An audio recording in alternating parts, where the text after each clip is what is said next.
Yo, what's up mga kachismosa? Welcome back to our YouTube channel. So for today's video, meron na naman trending, no? Or nagte-trending na video na naman. At maraming na naman to mga kamote, At hindi to basta-basta katulad ng mga nakaraang naging trending na sa pagiging kamote, Dahil itong mga to is iba ang minamaneho. Hindi mga motor mga kaibigan, kundi mga malalaking bus. Malalaking bus na sinasakyan ng maraming tao na mga bumabiyahe ng probinsya, papuntang Manila or papuntang probinsya.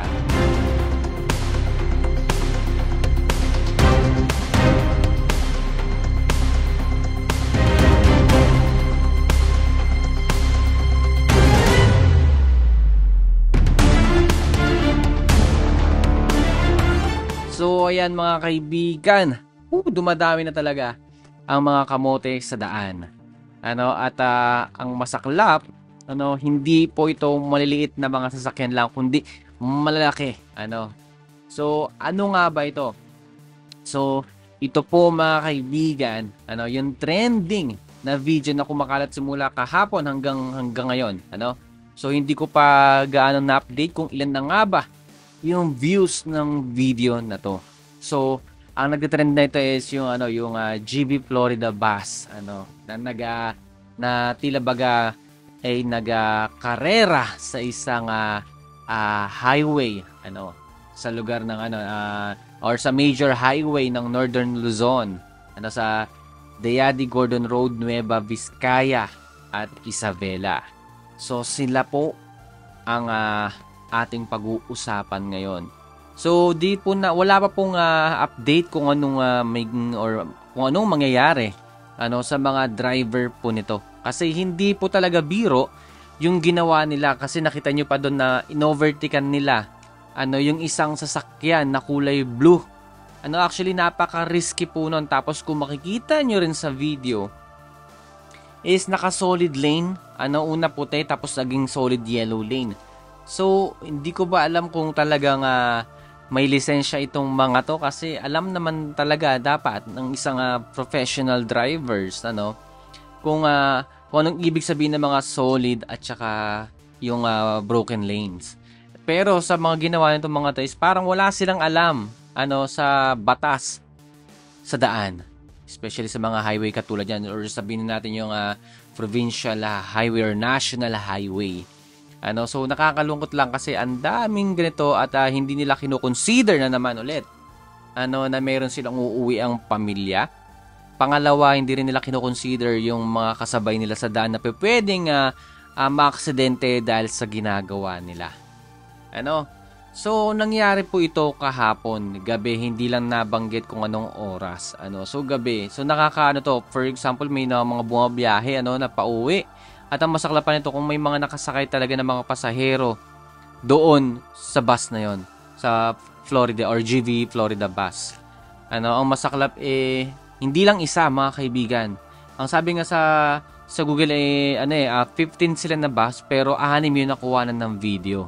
So iniimbestigahan na daw po ito ngayon mga kaibigan, at abangan natin yung magiging update patungkol sa ginagawang kalukuhan ng mga bus driver na ito, na nakakainis talaga. Kasi for example, kung yung motor masagi nila, walang magagawa yung motor diyan, so sorry na lang. So dapat meron talagang tawag nito, maging batas patungkol dito at mas pahigpitin. Kasi kung mapapansin niyo mga kaibigan, ang dami na ngayong aksidente, dahil sa mga malalaking sasakyan tulad yan ng bus, ng truck. Kung sino pa yung malalaking mga sasakyan, sila pa yung mga nagiging pasaway sa daan.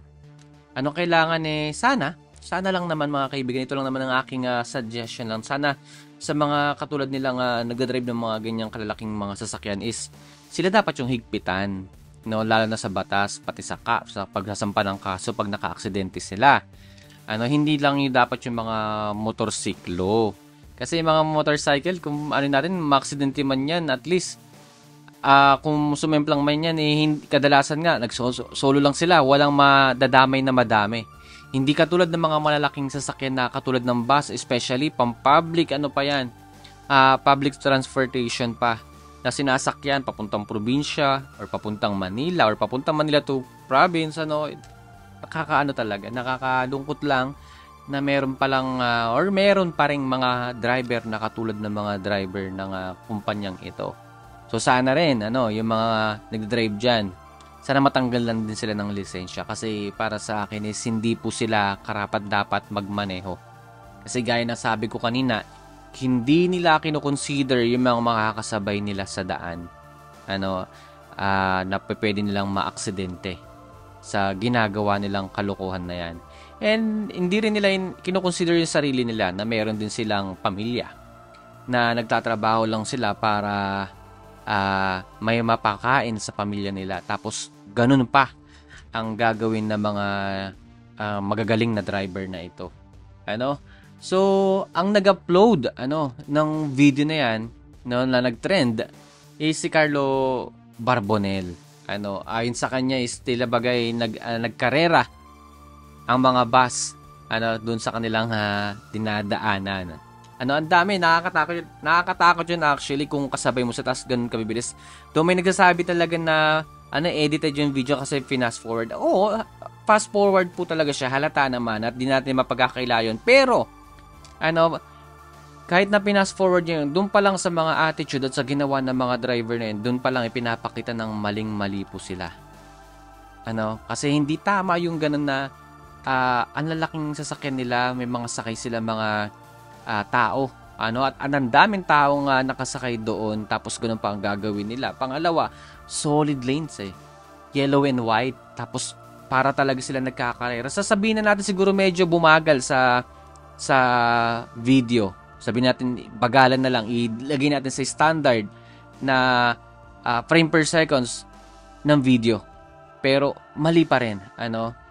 Hindi pa rin talaga tama. So medyo bumilis lang talaga siya dahil nga medyo fast forward. Pero in reality po, medyo mabilis po talaga yun mga kaibigan. So minsan kasi sa isang video, as ako medyo nakakaalam kasi ako, may mga alam ako pagdating sa pag-i-edit ng video. Minsan nakala natin kasi para medyo mabagal lang sa video pero in actual mabilis. Bakit? Dahil po sa frame per seconds. Maaaring yung pagkaka-record ng video nila naka 60 frame per second siya. Pero kasi pag naka 24 frame per second siya, yun yung natural kasi. So medyo dun yung makikita na mabilis po talaga. And sa ginagawa nila ganun, nagkakaliwat kanan sila, halata naman po mabilis kasi tingnan nyo yung sasakyan nga na blue, diba? Inovertican nila. Inunahan pa nila na napaka delikado paano kung na-aksidente nila yung sasakyan na yon tapos meron pang sakay na isang pamilya. So hindi talaga nakakatuwa. At yun nga, umani ng maraming batikos, no? Or maraming mga netizens ang nagalit sa mga driver na yun. Pero hindi pa pinapakita yung kung sino yung mga driver na yun, sana ipakita. Tapos sila, kasuhan talaga. Na mga paglabag sa batas trapiko sa daan. Tapos basta kasuhan talaga kasi nga hindi biro. Nilagay nila sa disgrasya or sa alanganin yung mga nakasabay nila sa daan. And even kung may sakay sila, wala pa kasing update kung may sakay ba yung mga bus na yon o wala.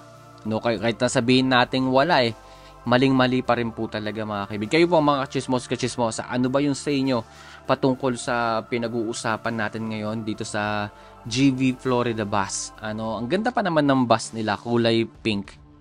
So madalas ko nakikita yan sa bandang Pampanga maraming mga bus na ganyan sa Pampanga. And pabiyahe talaga silang norte. Yun lang nakakadismaya and hopefully and we are looking forward na gawan nila ng kaso itong mga ito. At nawa is sana rin mapanagutan itong mga driver at turuan ng leksyon. So sana tanggalan na lang din sila ng lisensya para din sila makapagmaneho kasi hindi talaga sila karapat-dapat. Meron pa nga dyan yung Solid North, isa pa yon na sunod-sunod din yung aksidente nila. Pero susunod na natin pag-uusapan yun. But for now, focus tayo dito sa GV Florida bus. So yun lang mga kaibigan, and I think hanggang dito lang muna itong video na to. And once again, thank you so much po ulit sa lahat ng mga sumusuporta at umaabang sa mga upload natin, no, dito sa ating YouTube channel. And sa mga hindi pa nakakapag-subscribe, please don't forget to press the subscribe button and click that notification bell para lagi kayong ma-update every time na mag-upload tayo ng mga bagong videos dito sa ating YouTube channel. So guys, see you on my next vlog. Bye!